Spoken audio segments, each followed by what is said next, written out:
Welcome to video class number 14. Today in this video we are going to start with the properties of discrete Fourier series, and we will be doing some more exercises on finding out the discrete Fourier series. Okay. Now let's move on to the first one. You have the linearity property. Now it is a very simplest among that. We have been studying this property for a continuous time Fourier series, continuous time Fourier transform, and Laplace transform. In all these things we studied this linearity, so I don't think you need much time to understand this. Say if you have two signals x of n and y of n, and if you already know the Fourier series, what is the meaning of knowing the Fourier series? The knowing the Fourier series refers to its coefficient. Okay, if you by Fourier series representation, it refers to the value of ck and dk, which are called as the Fourier coefficient. So since these are two signals, we are representing by two letters, ck and dk, and we must have an understanding that this k always varies from 0 to n minus 1. Okay, that's a specialty of any discrete signal. Now its frequency component, that's of a periodic signal. The frequency components will be exactly equal to the period of the signal. So you can say that if it is a into x1 of n plus a2 into y of n, then the Fourier series of this expression will be the weighted sum of ck and dk. So you can have the proof of that. Now how will you know that the Fourier transform of a signal is given by 1 by n, k is equal to, so this is actually the Fourier transform of x of n. So this is given by, with the n period, 1 by n into sigma k is equal to 0 to n minus 1 x of n e raised to minus j 2 pi by n into kn. So this we have studied in the last video.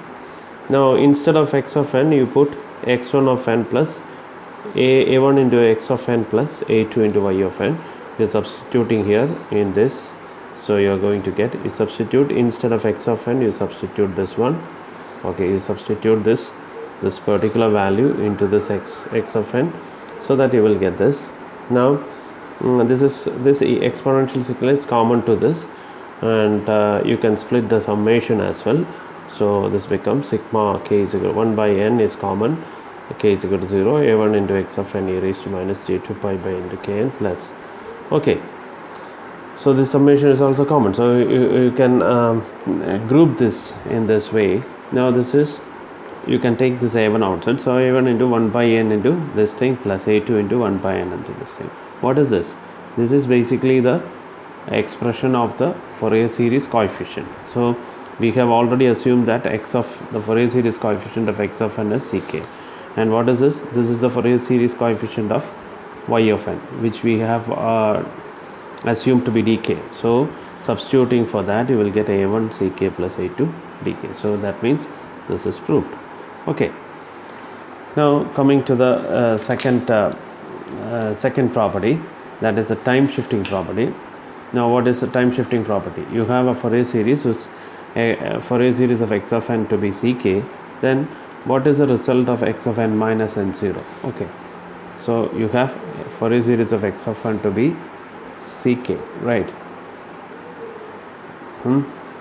X of n minus n0 will be ck into, listen please, is ck into e raised to minus j 2 pi by n into k into, it is not n0 refers to the amount of shift. Okay, so that means a periodic signal, when it gets shifted by n0, will also be a periodic signal. There won't be any change in the periodicity of the signal. So that particular shifted signal will be having a Fourier series representation. So if this is the Fourier series representation of x of n minus n0 will be this. We just need to prove it. So what is the Fourier series of x of n minus n0? We are using the same expression that we used for this, for x of n. The Fourier series of x of n minus n0 will be what 1 by n into, where n is the period, so k is x of n minus n0 e raised to minus j 2 pi by n into kn. Now what you can do is n minus n0 is equal to p.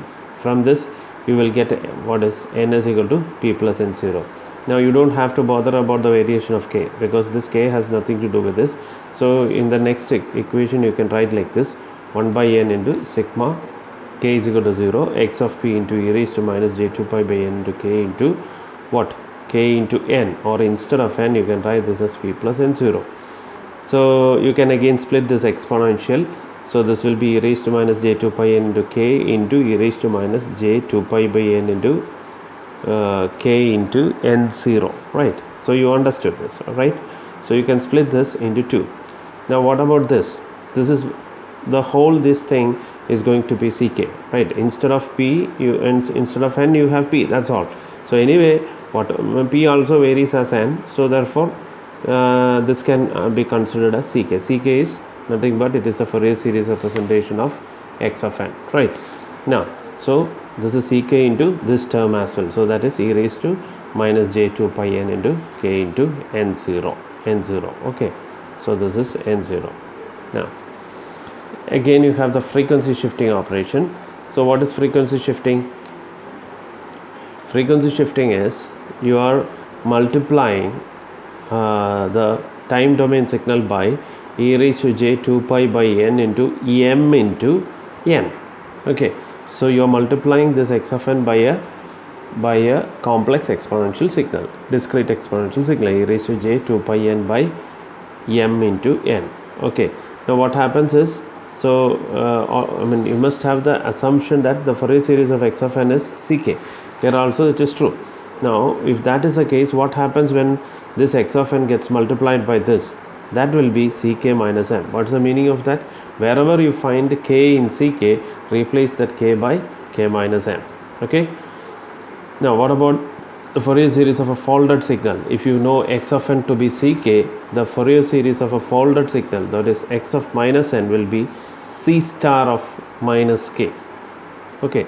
C star of minus k. That means wherever you find k, replace that by minus k, and not only that, you can see that the k will be always in the along with that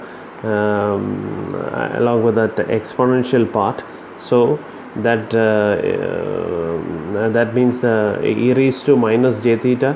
So what will be the conjugate? It will be e raised to plus j theta. So that means putting k to be minus k, that means it is equivalent to finding out the conjugate of that. That's why if the x of n is ck, Fourier series of x of n is ck, then x of minus n will be c minus k star. Now what about the conjugation property? Conjugation is Fourier series of x star of n. So if x of x of n is ck, now the x star of n, suppose that x of n is a complex signal, that is of the form, say x of n is of the form a plus jb, then there can be a signal called as a minus jb, which is x of n star. Now if you find out the Fourier series representation of that, you are going to find that as c minus k star, okay? Now there is a change, x of minus n, you don't have a star here, you put simply c minus k. In conjugation you have star, because it is not necessary that you need to consider this as a complex signal. Now in conjugation property, you consider the signal to be complex. So x of n, if x of n is a plus jb, then there must be a minus jb, so that represents a conjugate. So what will be the Fourier series of that? Then the Fourier series of that will be the Fourier series coefficient of this, provided k has to be substituted by minus k, and it will be a star, or it will be the conjugate of ck, right? Then you have the convolution. You know this is suppose you have two signals, periodic signals. Now what is convolution? Convolution is x of tau into y of n minus 2, as tau varies from 0 to n minus 1, because this is a periodic signal, so you are finding out that this up to n samples. So that will be equal to n times ck into dk, which we have already found out in Fourier transform as well as in Laplace transform. That is the Fourier transform, that is the frequency frequency translation of a convolution time domain will be what? Will be the product of the coefficient. So it will be Ck into dk into capital N. Okay, now then you have the Fourier series of, this is called as a multiplication property. This property is called as a multiplication property, right? So when you multiply these two signal x of n and y of n, this will be sigma L is equal to 0 to k minus L is equal to 0 to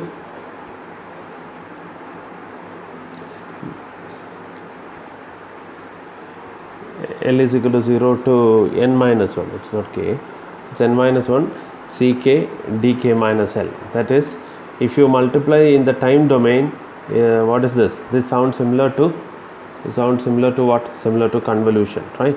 Convolution frequency domain. Then you have the conjugate symmetry, which we have studied in when we dealt with the Fourier transform of a continuous time signal. That's very important. You should again refer to those things. Okay. Now, if x of n is real, then that Ck and its conjugate will be the same. So Ck, C minus k star is the conjugate of Ck.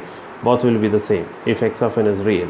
That means the real of Ck is going to be the real of Ck minus star. Imaginary of Ck will be minus imaginary of C star of minus k. Okay, that's very obvious though, right? So when you take the conjugate, that will be definitely minus k. So Ck, in the magnitude wise it will be the same, but phase will be minus of Ck, right? What it means is, if Ck is of the form a plus jb, right, Ck star is a minus jb, right? So real, look at this, real are the same. What about the imaginary? Imaginary will be this times minus. Now when you take the magnitude, both's magnitude will be root of a square plus b square, same. What about the phase? Here the phase will be tan inverse b by a, here the phase will be minus tan inverse b by a. That's what has been written in this. Okay. Now similarly, if x of n is real and even, then Ck will be real and even. That is another property. Now if it is real and odd, you know what is even and odd. Say x of n, x of minus n is said to be x of n, then it is called as an even. Now if the signal is of this type, then its Ck will be real and even. Now suppose if the signal is of this type, it is equal to minus x of n. Say for example sin omega n. That is a odd signal. Now if you find out that Ck, you can see that that's going to be imaginary and odd. So what is the meaning of odd? Ck, C minus k will be equal to minus of Ck. Okay. Now then the Fourier series of a even signal will be the real of Ck, while the Fourier series of an odd component, that is, if suppose you have a signal x of n is equal to, if you have the odd component plus the even component, okay, xc of n plus xc of n, you can find out the Fourier series of the even component and the odd component separately like this. If you know the Fourier transform of this Ck, right? If the Fourier transform of Ck is known, that is Ck, Fourier series of x of n is known, that is if it is Ck, then its even component will also be having a Fourier series represented, that will be the real part of the Ck, while the Fourier series of the odd component of this signal will be j into the imaginary part of the Ck. Okay, hope you understood, right? Now that is, for example, I will just explain. Say this is, suppose if it is a plus jb, its x of n is a plus jb, then the Fourier series of xc of n will be, real part of Ck is a. Okay, Fourier series of the odd component will be j into imaginary part of this, that is j into b, jb. Okay, fine. Then finally to the Parseval's relation, which is the most important thing in this period. Usually this is being asked, you must be well aware of this. Okay, you must understand this. Parseval's relations for periodic signals. Now we have already seen that for a periodic signal, we start with, for writing the Parseval's relation is for the power of that signal, because periodic signals are generally generally power signal. So let us consider a complex x of n. Complex x of n means x of n can be represented of the form a plus jb. So that means there exists a conjugate called as x star of n, which will be a minus jb. Let x of n is equal to a plus jb be a periodic signal with period n. If that is the case, then you can have the power of that signal. Okay, now you might be well aware of this expression, which is the expression we used while we derive the Parseval's relation for periodic signal in continuous time signal. That is, the power is 1 by t integral 0 to t x of t square dt. Now similarly there is a similar expression in discrete time as well. Just have a comparison. You don't have integration, but you will be having a summation. Here the integration is from over the period. Here it must be over the period n. So when it starts, since it starts with 0, it will be 0 to n minus 1. And this is x of t square. Instead of that, you have x of n square. Now this part is actually the energy part. Okay, this part is actually the energy part. The average energy is power, that divided by t. Similarly, that divided by n gives the average power, average energy, which is the power.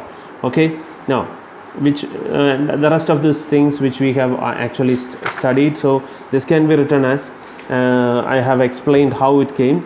X of n square can be written as x of n into x star of n, because x of n is already assumed to be a complex signal. So if that is the case, x of n square can be written as x of n into x star of n. Now what you need to do is you keep all this except x star of n. Let us write the equation for x star of n. Now what is the equation of x of n?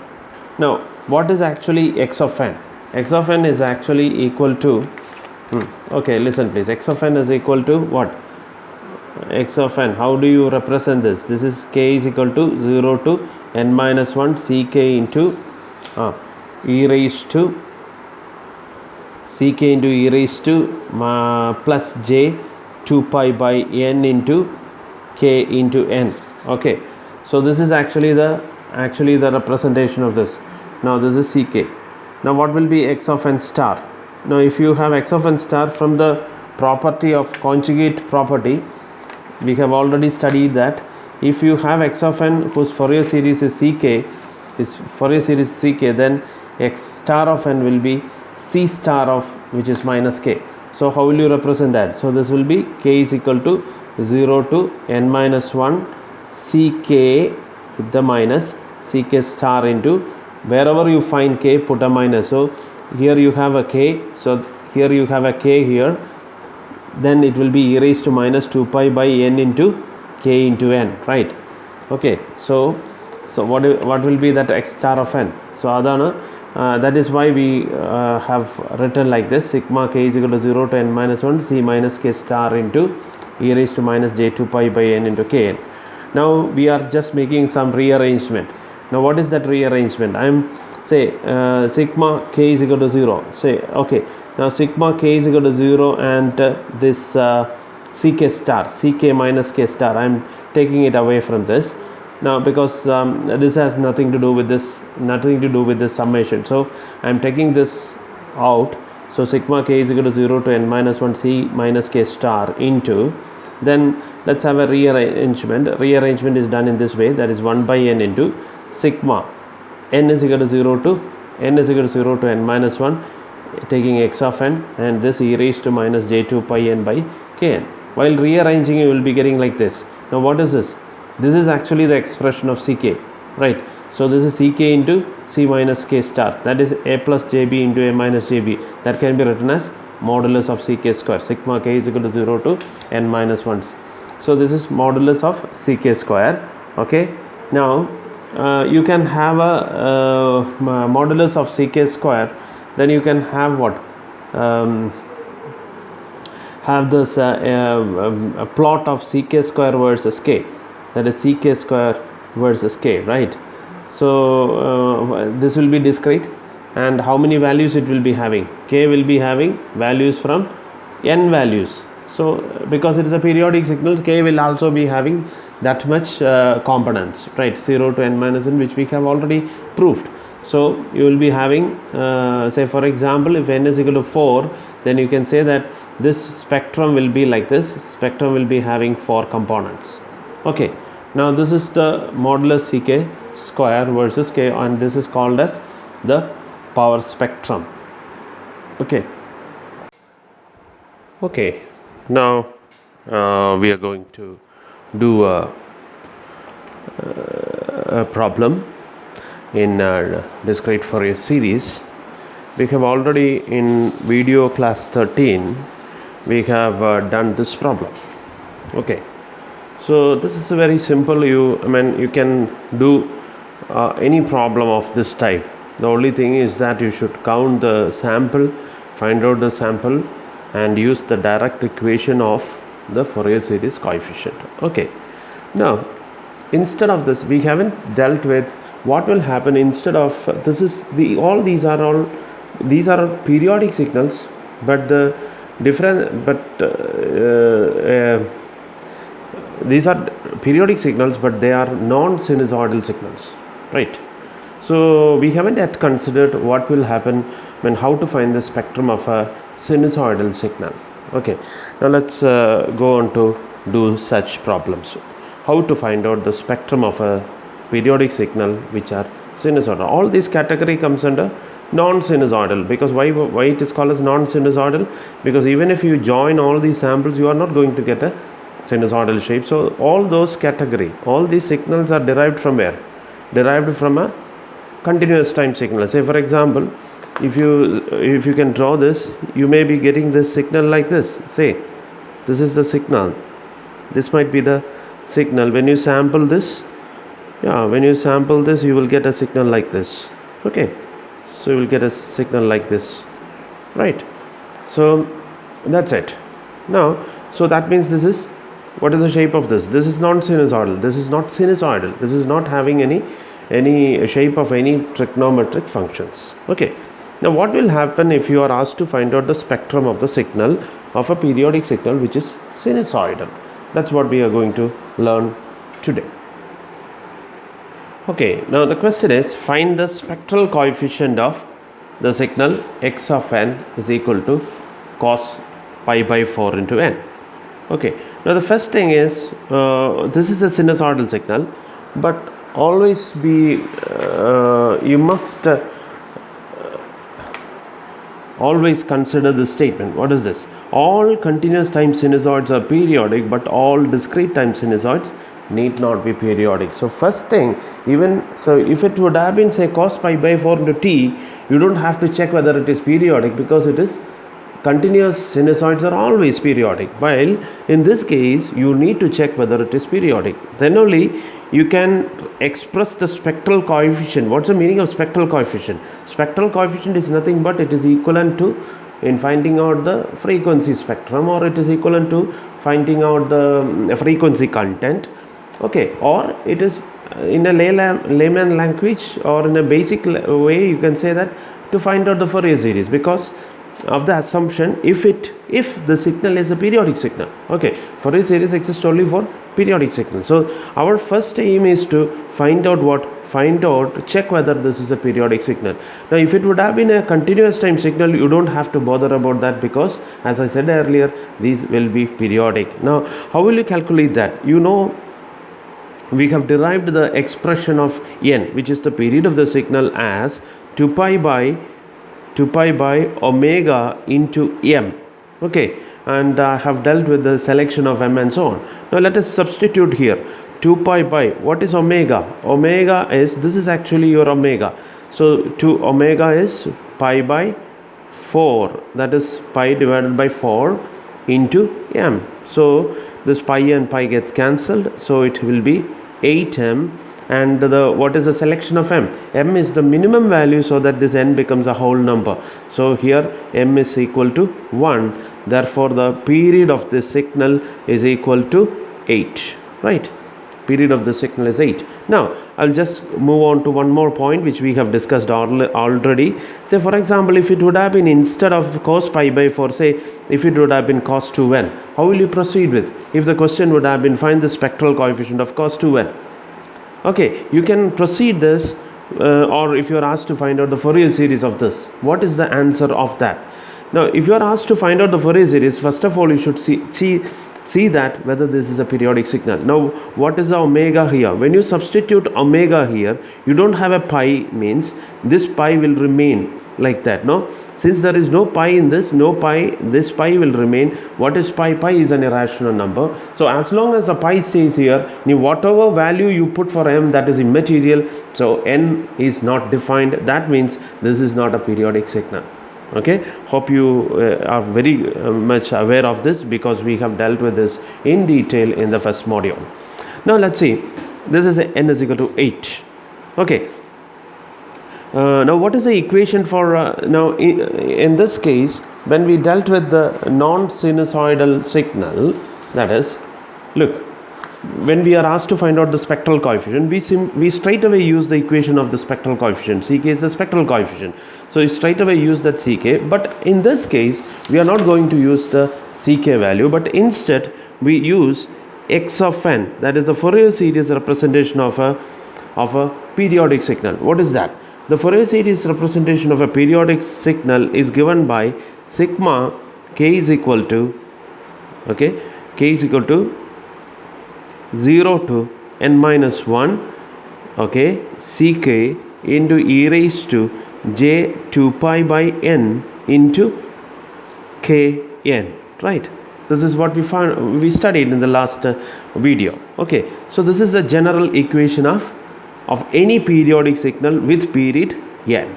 Okay, so this is a generalized expression of the Fourier series representation in terms of Ck.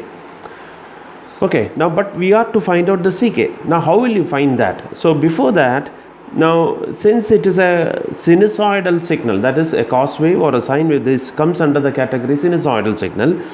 You know that cos omega n can be written as what? By Euler's identity, you can represent this as e raised to j omega n plus e raised to minus j omega n by 2, that is half into e raised to j omega n. You can split like this, right? So similarly, you can write this expression. So you can write this cos pi by 4n is equal to half into e raised to j omega is pi by 4 into n, right, plus half into e raised to minus j pi by 4 into n, right? So this is cos pi n by 4. Now what is this? This is actually the Euler's identity. Okay, this is Euler's identity. From Euler's identity, you can represent cos omega as an exponential signal. So what does this suggest? This actually consists of only two men. This represents n into 1, right? Okay, this is n into 1. Now, okay, this is e raised to j pi n, and of course you can write this as n into minus 1. So this minus 1 and 1 is in place of what? When you compare with this general equation, this is in place. So this corresponds to k is equal to 1, this corresponds to k is equal to minus 1. So as I told you earlier, this k is the frequency component. How many frequency component do you have cos pi by 4n? There are only two frequency components, that is at k is equal to 1 and k is equal to minus 1. When you are to plot the spectrum, you can find only two components, that is in this, only two components, that isn't it? So that's it. Now we are to find out the k. That means k is it is equal to 1 and k it is equal to minus 1. So you will be having only two frequency components. Okay, that's what this suggests.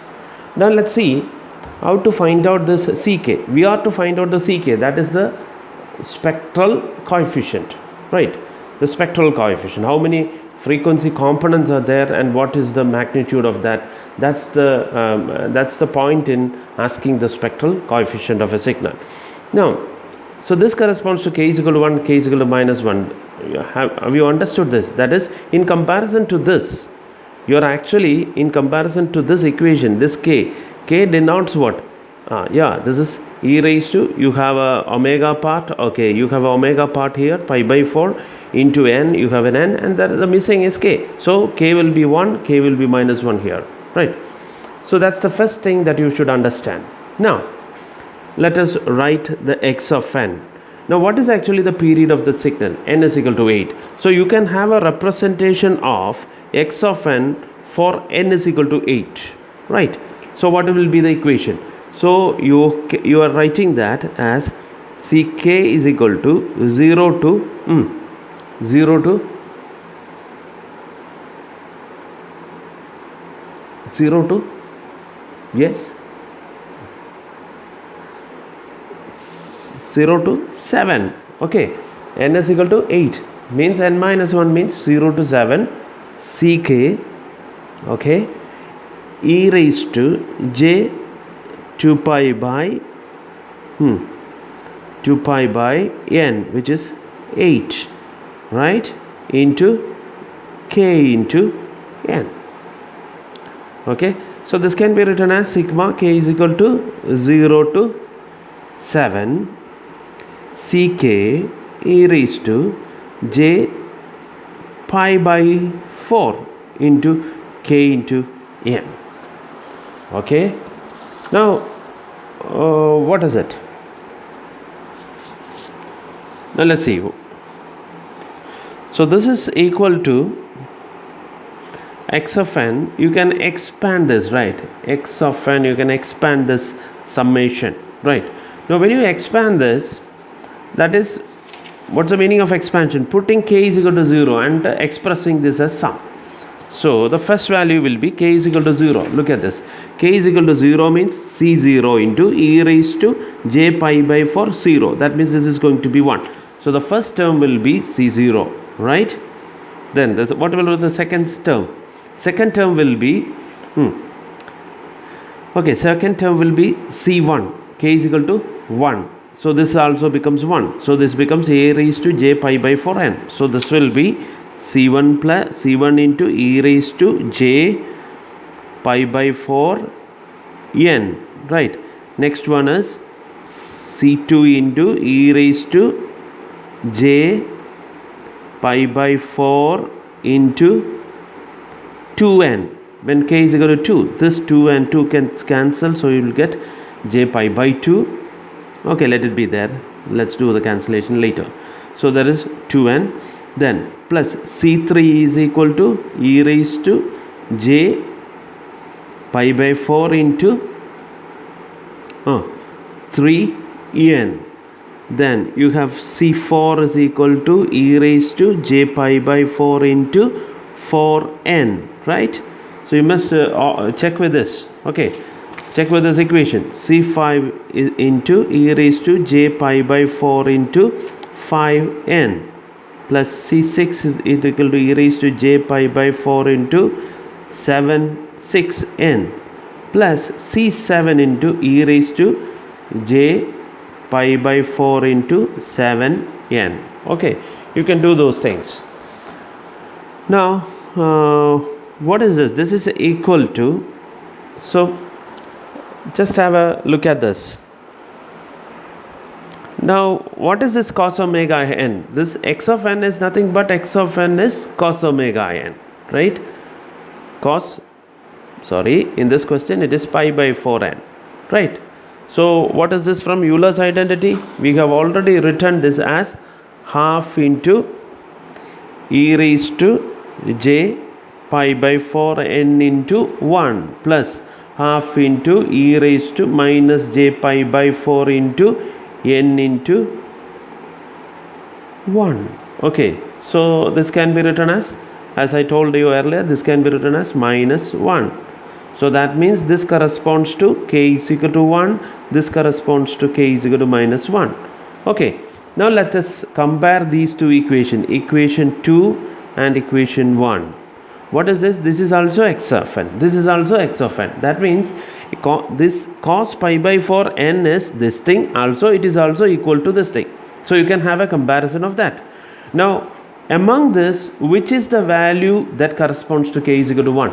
Among the 8 terms that you have, you can see that this is actually the term corresponding to. So look at this. Here cos pi by 4 is equal to half into e raised to pi by 4 n into 1. Here also you can see e raised to j pi by 4 into n into 1, right? Okay, so what must be your C1? In comparison to this, you can write C1 to be half. Is it clear? Now, is there any term corresponding to k is equal to minus 1 over here? No, here you can find k to 1, 2, 3, 4, 5, 6 and 7. So we haven't seen any component corresponding to 1, but this is actually, if there would have been a k is equal to minus 1 here, how would have been that term? Say suppose in this example it starts from k is equal to 0. What happens when you put k is equal to minus 1 over here? So you are going to get the expression like this: c minus 1 e raised to minus j pi by 4 into n, or this is plus into minus 1. It is exactly the same thing, right? It is exactly the same thing. That means this term should correspond to what? C minus 1, which is also equal to half. But we are not aware of c minus 1 in this expression because there is no c minus 1. Now, this is the thing that we have studied in our in the video class 13. What is this? What is the speciality of the Fourier series coefficient? This is the speciality that differentiate the Fourier series coefficient of a continuous time signal and a discrete time signal. You cannot have such a relationship in a continuous time signal. While in a discrete time signal, you have Ck plus n is Ck, or the Fourier coefficient itself is periodic of a periodic signal. It is periodic at discrete time sinusoids are periodic in n, that is periodic in time domain. Its frequency domain is also periodic with that period. That's the difference. You can't find such a relationship in a continuous time thing. So what is Ck plus n? Ck plus n is Ck. Okay, now let us see what must be this corresponding to c minus 1. Applying that c minus 1 plus n. What is the n here? C minus 1 plus, what is n here? N is equal to 8. Now when you add 8, this is equal to what? C7. So what must be c minus 1? C minus 1 is nothing but C7. So look at this. So you got the C7. So how many spectral coefficients you have for a periodic signal which is having a period 8? You have C0, C1, C2, C3, C4, C5, C6 and C7. And among this C1, among this you can see that only there are two values, that is C1 and C1. So what can you say about C2, C3, C4, C5 and C6?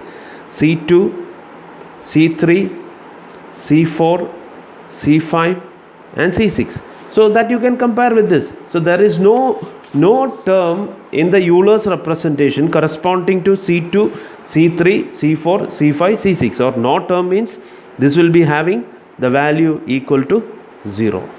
That doesn't mean that these don't exist, but its value is equal to 0. So how many Fourier coefficient you have? Only 2 coefficient, right? That's what I said. So from this expression you can find only 2 terms corresponding to k is equal to 1 and k is equal to minus 1. That means this will be having only 2 frequency components. That's what is shown in this Fourier representation as well. Okay, now what's the next thing? How will you find out the spectral coefficient? This is the spectral coefficient, and you may be asked to, sometimes you may be asked to find out plot the amplitude spectrum of this. How will you plot the amplitude spectrum? Amplitude spectrum is nothing but Ck versus k. Okay, it is Ck versus k. Now magnitude of Ck versus k. So what about C0? So this is k, this one is magnitude Ck. So this is the point k is equal to 0, right? K is equal to 0, you don't have a value. What about C1? C1 is equal to, yes, C1 is equal to half, isn't it? C1 is equal to half.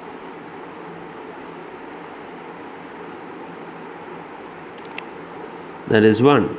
Then again you have a C4, C2, C2, C3, C4, C5, 6. Okay, now this having equal to half. Okay, so this is how it looks. Similarly, you can draw the angle CK versus K for each component.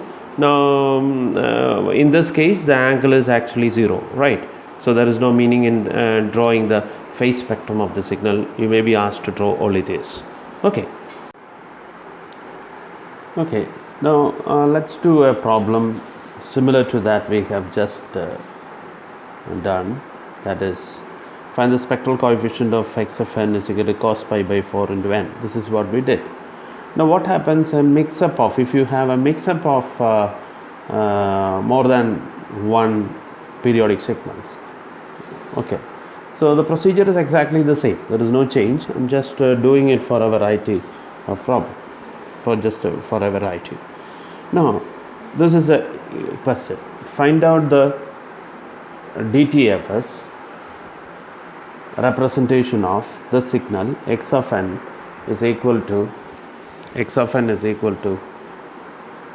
plus sin n pi by 2 plus cos n pi by 4. So what is the procedure of sinusoidal? The first procedure is find out the period of the signal. Okay, so then only you can ensure that it has a DTFS representation. Now this signal can be written as 5 into 1 raised to n into sin, so plus sin n pi by 2 plus cos n pi by 4, right? Okay, now what is this? This can be considered as a periodic signal with period is equal to 1, because every time for n is equal to 0 it is 5, n is equal to 1 it is 5. So that means this signal repeats at every one sample. So n can be considered as this. Now, so let us call this as n1. What about the n2? N2, how will you find out n2? 2 pi by 2m. Okay, so this will be 4m. The result is going to be 4m. Now what about this one? That is, say n3 equals 2 pi by pi divided by 4 into m. So you will be having it as 8m. Now what will be the effective period of the signal? What is the effective period of the signal? N is going to be the LCM of this, so n is equal to 8. Okay, now the first step is to write down the x of n, a general x of n of a periodic signal for a period n is equal to 8. Okay, so when you start to write that, we know that x of n is equal to, I'll just write down the general expression again, and k is equal to 0 to n minus 1 ck e raised to j. It is e raised to j 2 pi by n into n times k.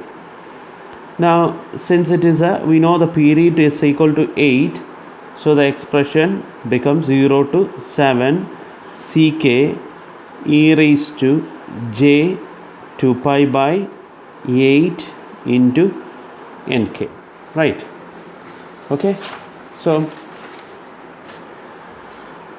now let us try to expand this. Okay, so what will happen when you expand this? So in order to, when you expand this, when k is equal to 0, this is equal to z0, right?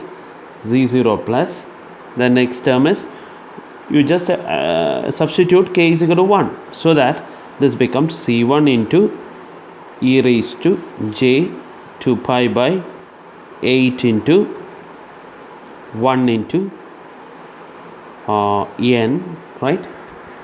Or n into 1. Then you have c2 into e raised to j 2 pi by 8 into n into 2. So you may verify this thing while I am writing. So c3, the next term will be c3 into e raised to j 2 pi by 8 into n into 3 plus c4 into e raised to j 2 pi by 8 into n into 4 plus c5 into e raised to j2 pi by 8 into n into 5 plus c6 into e raised to j2 pi by 8 into n into 6 plus 7 into e raised to j2 pi by 8 into n into 7. So altogether you have how many spectral components? C0, Z1, C2, C3, C4, C5, C6, C7. Altogether you have 8 frequency components. Okay, that's we have studied. So if a periodic signal is with the period 8, then its spectral components will also be having a 8 samples.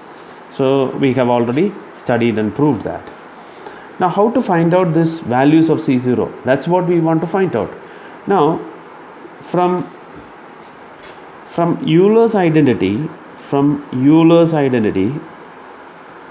you can write the same x of n to be equal to 5 plus, okay, sin pi n by 2 can be written as okay, e raised to j pi n by 2, okay, minus e raised to minus j pi n by 2, this is by 1 by 2j, this is also 1 by 2j. Then you have plus e raised to j n pi by 4 plus e raised to minus j n pi by 4 divided by 2, or you can write like this, half into e raised to minus j n pi by 4. Okay, so from this expression we found out that, so in the previous example also, when we represent this cos pi of n in Euler's identity, we have seen that there are only 2 terms, and these 2 terms is corresponding to C1 and C7. That means you will be, all other components will be 0. Okay, that's what it is. So so in that case, how many components will be having? How many coefficients will be there from the Euler's identity? Yes, you have only 5 terms, meaning you should expect only 5 components from this 8 frequency components. So that means you have C0 to C7, you have altogether 8 components, and from this we understood that among this only 5 of the components will be having a value, all the rest of the 3 will be equal to 0. Now the next aim is to find out which of the coefficients are present in here. So first of all, it's a very simple thing. Let us compare this equations. I call this as equation 2, this one as equation 1. Now comparing 2 and 1, we can say that this term corresponds to what? Corresponds to C0, right? Because there is no frequency part. Here also there is no frequency, there is no e raised to or exponential signal, that means no frequency. So what is C0? C0 is equal to 5. Okay, let me just mark that. C0 is equal to 5. Okay, so you got the first component. Then now let's see, in order to make a comparison, it will be nice if you can have a simplification. There are many terms like e raised to my j2 pi by 8 into n into 2. So this can be written as pi by 2 and so on. So let me write this after the simplification. Okay, so after simplification, this becomes C0 plus C1 into e raised to j pi by 4 n. Hope you understood how it came. This 2 and 8, it gets cancelled to form. So you may do it by yourself. I'm just writing it down. I'm not going to explain. So this is C2 into e raised to j pi by 2 n, then plus C3 into e raised to j 3 pi by 2 n plus C4 into e raised to j pi n plus C5 into e raised to j 5 pi by 4 n plus c6 into e raised to j 3 pi by 2, right? And finally you have c7 into e raised to j 7 pi by 4. Okay, now if you have followed me, then you can see that you cannot simply compare and simply write each coefficient, because you are not going to find many of the terms in this term. Okay, so that is the complication of this, and there is a simple method by which you can find which all terms corresponds to which all coefficient. Okay, so anyway, you are actually comparing this 2 and 1. So I am going to call this as 1, this as the 1, and this as 2. Okay, now moving on to, so we have it, this has been finished. Now I am going to consider this. Okay, is there any term here of e raised to j pi n by 2? This is e raised to j pi n by 2, right? So just see whether you have any e raised to j pi n by 2. Look at this term. This is e raised to j pi n by 2, right? So you may just compare with this e raised to j pi n by 2. This is also e raised to. So what must be c2? C2 is equal to, okay, 1 by 2j. So you found out your c2 as 1 by 2j. So we got that as well. So that is number 2. Okay. Now let's see, next one is,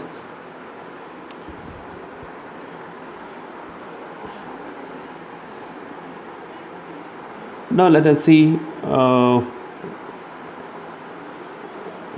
is there anything to compare? So what about e raised to j pi n by 4? Is there any term here? Okay, look at this term. So you have a e raised to j pi n by 4. Now look at here, you have any e raised to j pi n by 4? Yes, it is, right? So you have a e raised to j pi n by 4. Now what is your c1 then? So the coefficient along with that term is half. So that means this is c1 is equal to half, right? So that's your third coefficient.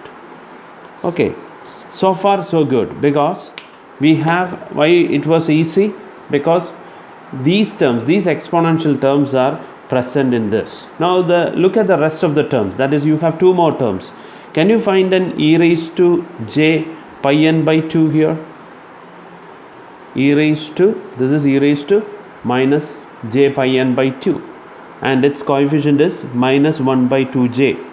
Okay, this is minus 1 by 2j.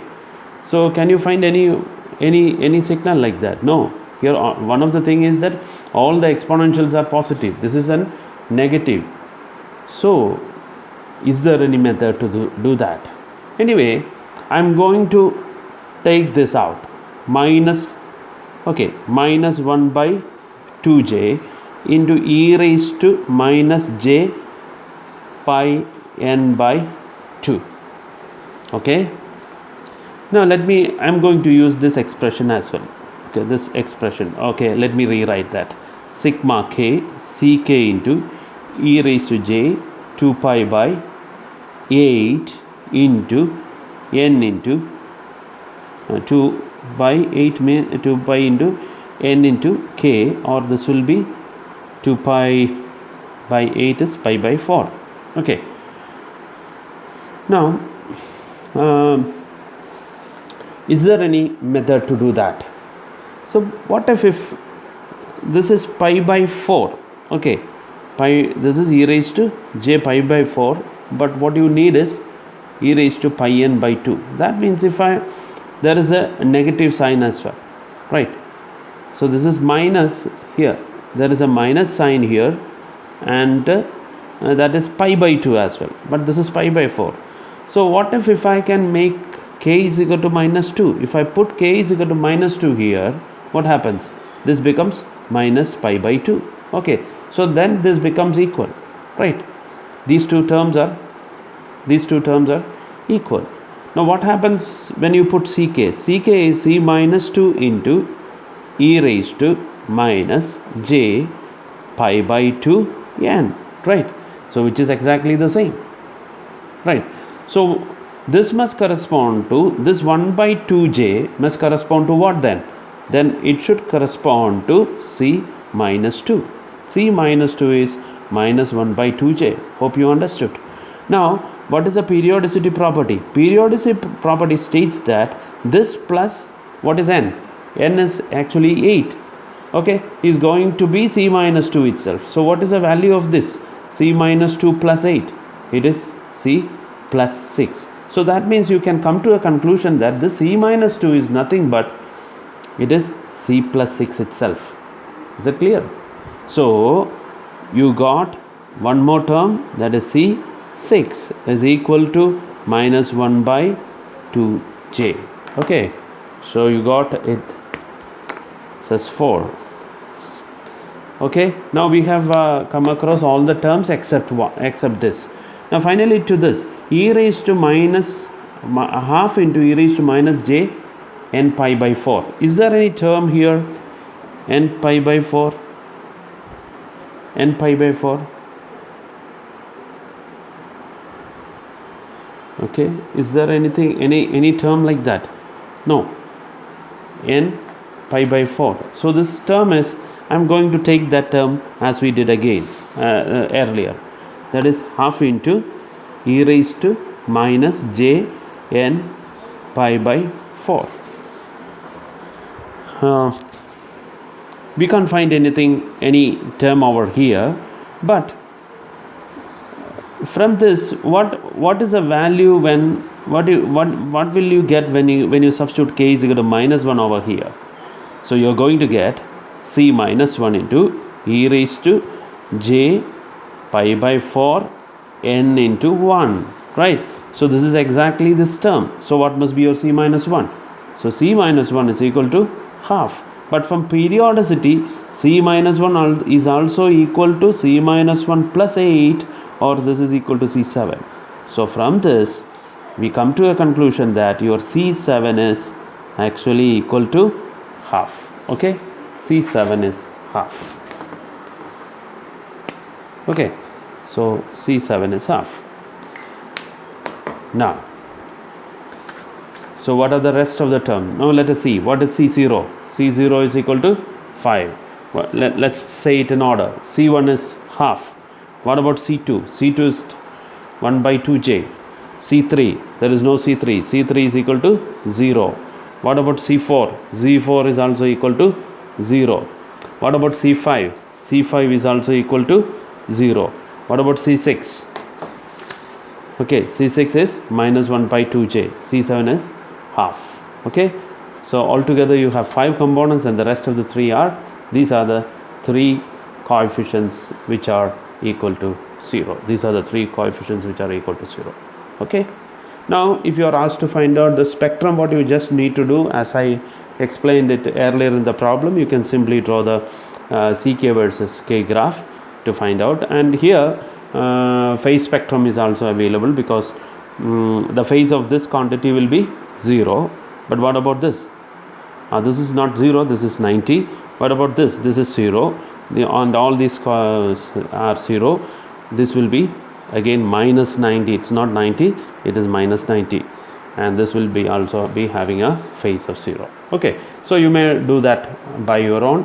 You may draw the amplitude spectrum and phase spectrum along with this in your notebook while you take down this. Okay, thank you.